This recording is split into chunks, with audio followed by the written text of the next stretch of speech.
ஏசுண்டத்தும் ஜெயம். Praise the lord my dear brothers and sisters. இந்த நாள்லையும் ஆவியானவர் உணர்த்தின காரியம், அதிசயங்களை காண்கிறோமா? ஆவியானவர் உணர்த்தின வசனம் மீகா எழுதின தீர்க்க தரிசன புஸ்தகம் அதிகாரம் 7 வசனம் 15. நீ எகிப்து தேசத்திலிருந்து புறப்பட்ட நாளில் நடந்தது போலவே உன்னை அதிசயங்களை காண பண்ணுவேன். According to the days of thy coming out of the land of Egypt, will I shew unto him marvelous things. Micah chapter 7 verse 15. என கண்மானவர்களே, இந்த இடத்திலே என்ன எழுதப்பட்டுள்ளது அப்படின்னா, இஸ்ரவேல் ஜனங்களை பார்த்து தேவனாகிய கர்த்தர் சொல்லுகிறார், நீ எகிப்திலிருந்து புறப்படும் போது என்ன மாதிரியான அதிசயங்களை கண்டாயோ அதை போல அதிசயத்தை உன்னை காண பண்ணுவேன் அப்படின்னு இந்த இடத்திலே தேவன் சொல்லுகிறார். நாம் இந்த நாட்களில் தேவன் செய்கிற அதிசயங்களை காண்கிறோமா? நம்ம கொஞ்சம் யோசித்து பார்க்கணும். அதாவது ஒரு விஷயத்தை நம்ம புரிஞ்சுக்கணும். தேவன் இஸ்ரவேலர்ட்ட, தன்னுடைய ஜனங்கள்கிட்ட, நீங்கள் என்னுடைய ஜனமா இருக்கிறீர்கள், நான் உங்களுடைய தகப்பனா இருக்கிறேன், தேவனா இருக்கிறேன், உங்களை அதிசயத்தை காண பண்ணுவேன் அப்படின்னு சொல்லியிருக்கலாம்.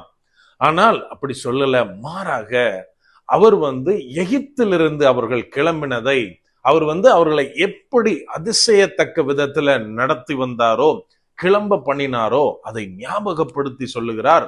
அந்த நாட்களில் கண்டதை போல உன்னை அதிசயங்களை காண பண்ணுவேன் அப்படின்னு சொல்றாரு. அதுக்கு ஒருவேளை 2 காரியங்கள் இருந்திருக்கலாம், காரணமா இருந்திருக்கலாம். முதலாவது நம்ம எல்லாருக்கும் தெரியும், எகிப்துல இருந்து அவங்க என்ன மாதிரி கிளம்புனாங்க, அங்க என்ன மாதிரியான ஒரு சூழ்நிலையில இருந்தாங்க, அடிமையா இருந்தாங்க, எது கேட்டாலும் அடிதான். தங்களுடைய எல்லாவற்றிற்கும் எகிப்தியரின் கையத்தான் அவங்க நம்பி இருந்தாங்க. நம்ம வேதத்துல வாசிக்கிறோம், அவங்களுக்கு பயங்கரமான வேலைப்பளு கொடுக்கப்பட்டது, கொடுமைப்படுத்தப்பட்டார்கள். அப்ப என்ன பண்றாங்க அப்படின்னா, அப்ப கிளம்புறப்போ தேவன் அவங்கள வெறுங்கையா கிளப்பல.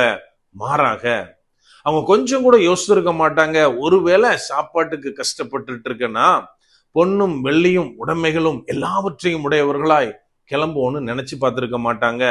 ஆனால் வசனம் நமக்கு தெளிவாய் சொல்லுகிறது, எல்லோரும் எகிப்து தேசத்தை கொள்ளையிட்டு எல்லாவற்றையும் எடுத்துக்கொண்டு தங்களுடைய எல்லாவற்றாலும் தங்களை நிரப்பினவர்களாய் அங்கிருந்து கிளம்புனத நம்ம பார்க்கிறோம். இது ஒரு காரியம். இன்னொரு காரியம், அதாவது ஒரு காரியம் தேவனால் நடக்குது அப்படின்னா இன்னைக்கு நம்ம நினைப்போம், எனக்கு இருக்கிற பாசிபிலிட்டிஸ்ல இது ஏதாவது ஒரு காரியத்தை வச்சு தேவன் நம்மளை உயர்த்துவார், நம்மளை நடத்துவார், பெரிய காரியங்களை செய்வார் அப்படின்னு. இதை போல இஸ்ரவேலர் இன்னைக்கு என்ன ஆயிட்டாங்க அப்படின்னா, 12 கோத்திரத்தாராய் தேவனாலே தனக்கு தரப்பட்ட வாக்குத்தத்தத்தின் அந்த லேண்ட்ல அவங்க தங்களுடைய சொந்த பூமியில இருக்காங்க. மேபி அவங்களுக்கு படை வீரர்கள் இன்னும் அதிகமான எல்லா சோர்ஸுமே இருந்திருக்கும். இப்போ தேவன் அவர்களை ஆசிர்வதிக்கிறார் அப்படின்னா அவங்க எல்லாம் நினைப்பாங்க, இது ஏதாவது ஒரு சோர்ஸ்ல இருந்து நம்மளை ஆசிர்வதிக்க கூடும் அப்படின்னு. ஆனால் அவர் என்ன சொல்றாரு, நீ எப்படி ஒன்றும் இல்லாதவனா எகிப்திலிருந்து கிளம்பினாயோ அதை போலவே இந்த நாளில் உன்னை அதிசயத்தை காண பண்ணுவேன் அப்படின்னு. எனக்கு அன்பானவர்களே, நாம் தேவனுடைய அதிசயங்களை காண தயாராக இருக்கிறோமா? அதாவது இஸ்ரவேல் ஜனங்கள் இந்த அதிசயங்களை பார்ப்பதற்கு 2 வேலையை செஞ்சாங்க.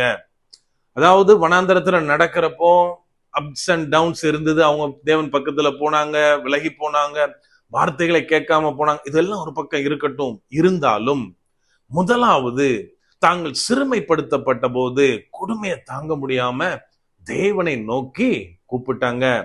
தேவன் சொல்லுகிறார், அவர்கள் கூப்பிடுகிற அந்த கூக்குரல் என்னுடைய சமூகத்தை எட்டியது அப்படின்னு.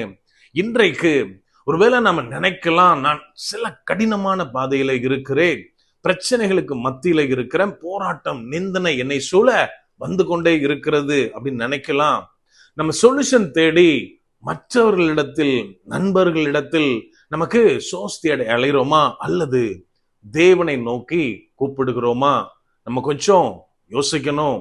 நாம் கூப்பிட்டால் கூப்பிடுகிறவர்களுக்கு செவி கொடுக்கிற தேவன் நம்முடையவர்.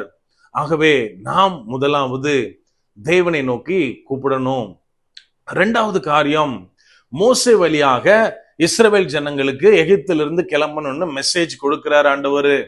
அவர்கள் அதற்கு செவி கொடுத்து மோசையின் பின்னால எல்லாத்தையும் எடுத்துட்டு கர்த்தருடைய வார்த்தைக்கு கீழ்ப்படிந்து கிளம்புனாங்க. நாம் இன்றைக்கு எப்படி இருக்கிறோம்? சில நேரங்களில் சில சூழ்நிலைகள் விட்டு தேவன் நம்மை அனுப்பணும், சில கம்ஃபர்ட் ஜோனை வந்து வெளியில கொண்டு வரணும் அப்படின்னா நாம் போக தயாராக இருக்கிறோமா?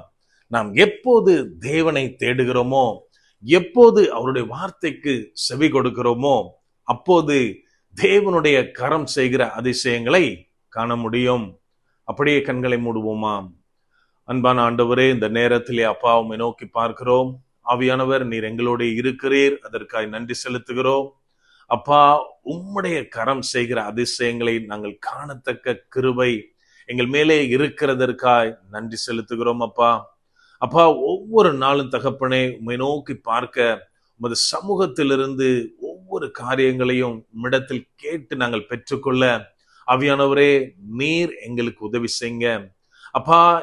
உன்னை அதிசயங்களை காண பண்ணுவேன்னு சொல்ற வார்த்தையை நாங்கள் ஒவ்வொருவரும் சுதந்தரித்துக் கொள்ள ஆவியானவரே, நீர் எங்களுக்கு உதவி செய்யுங்க. முற்றிலுமா எங்களை தாழ்த்தி ஒப்பு கொடுக்கிறோம். பலப்படுத்தி ஆசீர்வதிங்க. மீட்பர் இயேசுவின் மூலம் ஜெபிக்கிறோம். ஜெபம் கேளும் எங்கள் நல்ல பிதாவே. ஆமென். God bless.